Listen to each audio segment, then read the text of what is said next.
মুহূর্তে বার্তা কক্ষ থেকে যোগ দিয়েছেন আমাদের আরেক সহকর্মী নূরে আলম।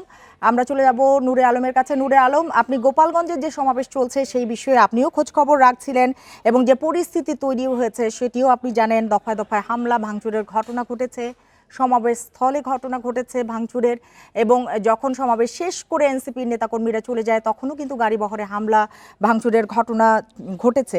আপনার কাছে একটু জানতে চাই যে এনসিপির নেতাকর্মী যারা সমাবেশ শেষে বের হয়ে গেলেন তারা এই মুহূর্তে কোথায় অবস্থান করছেন? বলা হচ্ছিল যে তারা ছত্রভঙ্গ হয়ে গেছেন, তারা কোথায় আছেন, তারা কি বলেছেন? এনসিপির বেশ কয়েকজন নেতার সাথে আমার কথা হয়েছে। তারা ছত্রভঙ্গ হয়ে বেশ কয়েকজন এসপি কার্যালয়ে অবস্থান করছেন এবং অন্যরা অন্য কয়েক জায়গায় অবস্থান করছেন। এর আগে আমরা দেখছি যে জুলাইয়ের শুরু থেকে জাতীয় নাগরিক পার্টি তাদের বিভিন্ন জেলায় জেলায় পদযাত্রার প্রোগ্রাম ঘোষণা করে এবং তারা বিভিন্ন জেলায় শান্তিপূর্ণভাবেই কর্মসূচি পালন করে আসছিল। গতকাল তারা ঘোষণা দেয় যেহেতু আজকের 16 জুলাই আমাদের শহীদ দিবস, জুলাই গণঅভ্যুত্থানের, এবং আজকের দিনে গত বছর এই দিনে শহীদ আবু সাঈদ, শহীদ ওয়াসিম সহ 6 জনকে গুলি করে খুন করা হয়, গুলি করে মেরে ফেলা হয় এবং তাদের স্মরণে এবং শহীদ দিবসের স্মরণে আজকের মার্চ টু গোপালগঞ্জ কর্মসূচি দেন এনসিপির নেতাকর্মীরা। এবং সেই কর্মসূচিকে ঘিরে আমরা দেখেছি যে সকাল থেকেই উত্তেজনাকর পরিস্থিতি বিরাজ করছিল গোপালগঞ্জে। আমরা দেখি যে সকালবেলা পুলিশের একটি গাড়িতে নিষিদ্ধ ঘোষিত ছাত্রলীগের নেতাকর্মীরা হামলা চালায় এবং পুলিশের গাড়িতে আগুন লাগিয়ে দেয়। এরপরে একজন ইয়োনোর গাড়িতেও হামলা চালায় এই নিষিদ্ধ ঘোষিত ছাত্রলীগের নেতাকর্মীরা। পরবর্তীতে তারা যখন তাদের যে সমাবেশ স্থলে যাবে এবং সমাবেশ শুরুর আগে আবার নিষিদ্ধ ঘোষিত ছাত্রলীগের নেতাকর্মীরা এবং আওয়ামী লীগের নেতাকর্মীরা মিলে সেই সমাবেশ স্থলে হামলা চালায় এবং সমাবেশ স্থলে যে চেয়ার টেবিল ছিল সেগুলো ভেঙে চুরে ফেলে। পরবর্তীতে এনসিপির নেতারা গোপালগঞ্জে প্রবেশ করেন এবং গোপালগঞ্জে অবস্থান নেন এবং তারা সেখানে তাদের সমাবেশ করেন। সেই সমাবেশ শেষ করে যখন আবার তারা বের হবেন তখন আবারও নিষিদ্ধ ঘোষিত ছাত্রলীগের নেতাকর্মীরা আবারও তাদের গাড়িতে হামলা চালায় এবং আমার সাথে যে কয়েকজন এনসিপি শীর্ষ নেতার কথা হয়েছে তারা যেটি বলছেন যে তারা সামনে পেছনে থেকে গুলি চালাচ্ছিল। তাদের প্রশ্ন, গত 11 মাসে তাহলে এই সরকার কি করলো?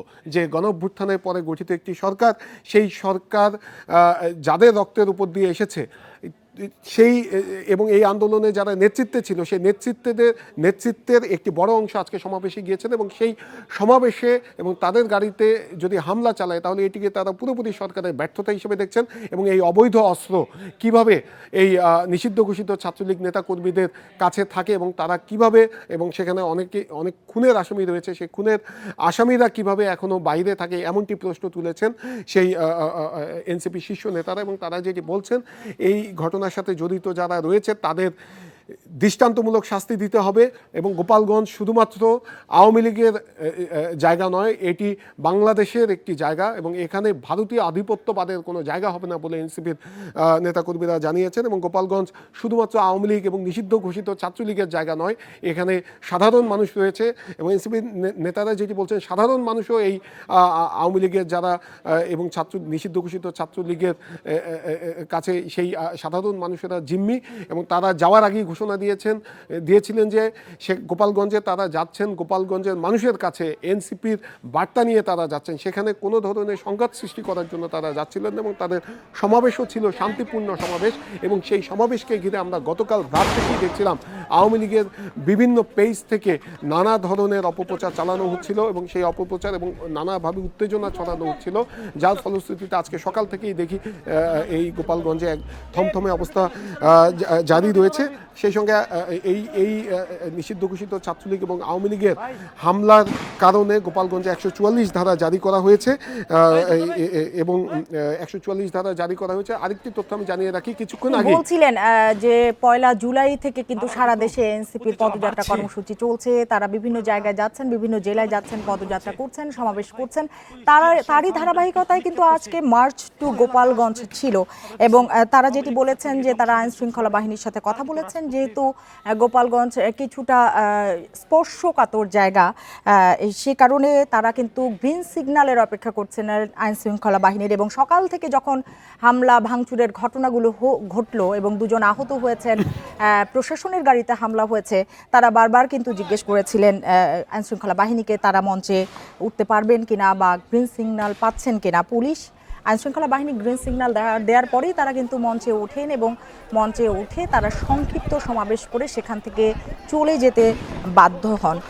আমি যেটি জানতে চাচ্ছি যে কোন পরিস্থিতিতে আসলে 144 ধারা জারি হলো এবং 144 ধারা জারি হওয়ার পরে এখন কি কিছুটা পরিস্থিতি স্বাভাবিকের দিকে যাচ্ছে কিনা?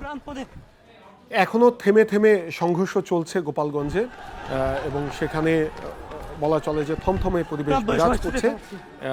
আওয়ামী লীগের এবং নিষিদ্ধ ঘোষিত ছাত্রলীগের নেতাকর্মীরা রাস্তার এক পাশে অবস্থান নিয়েছেন এবং তারা আগে থেকেই ঘোষণা দিয়েছেন যে এনসিপির নেতাদের তারা কোনোভাবেই গোপালগঞ্জে প্রবেশ করতে দিবেন না। আমরা দেখেছিলাম যে কোটালী পাড়ায় তারা গাছ কেটে রাস্তায় গাছ বিছিয়ে রেখেছে। তো যেটি সচেতন মহল যেটি বলছে যে একটি স্বাধীন দেশে একটি রাজনৈতিক দল সমাবেশ করবে, সেখানে নিষিদ্ধ ঘোষিত একটি সংগঠন হুমকি দিয়ে তারা সেই সমাবেশ পণ্ড করবে, তাহলে এই গণঅভ্যুত্থানের পরে যে প্রশাসন, সেই প্রশাসনের ভূমিকা এখানে প্রশ্নবিদ্ধ বলে এই বিভিন্ন শ্রেণী পেশার বিভিন্ন শ্রেণীর মানুষেরা বলছে। এবং জুলাই গণঅভ্যুত্থানে যারা আন্দোলনে নেতৃত্ব দিয়েছেন তারাও বলছেন। আমরা কিছুক্ষণ আগেই দেখেছি বিএনপির পক্ষ থেকে এর নিন্দা জানানো হয়েছে, একটি সংবাদ বিজ্ঞপ্তি পাঠানো হয়েছে এবং সেখানে বিএনপির মহাসচিব মির্জা ফখরুল ইসলাম আলমগীরও এই এনসিপির উপরে হামলার ঘটনায় তীব্র নিন্দা প্রকাশ করেছেন এবং এই যে সরকারের উদাসীনতার কারণেই এই নিষিদ্ধ ঘোষিত ছাত্রলীগ এবং আওয়ামী লীগের নেতাকর্মীরা আজকের এই হামলা চালাতে পেরেছে বলে অভিযোগ করছেন। বিএনপির পক্ষ থেকে অভিযোগ করা হচ্ছে এবং আইনশৃঙ্খলা পরিস্থিতির যে উন্নয়ন হয়নি এবং প্রশাসন পুলিশ তারা যে গণঅভ্যুত্থানের স্পিরিটকে এখনো ধারণ করতে পারেনি, সেটিরই বহিঃপ্রকাশ আজকের এই এনসিপির নেতাকর্মীদের উপরে হামলা, এমনটাই বলছেন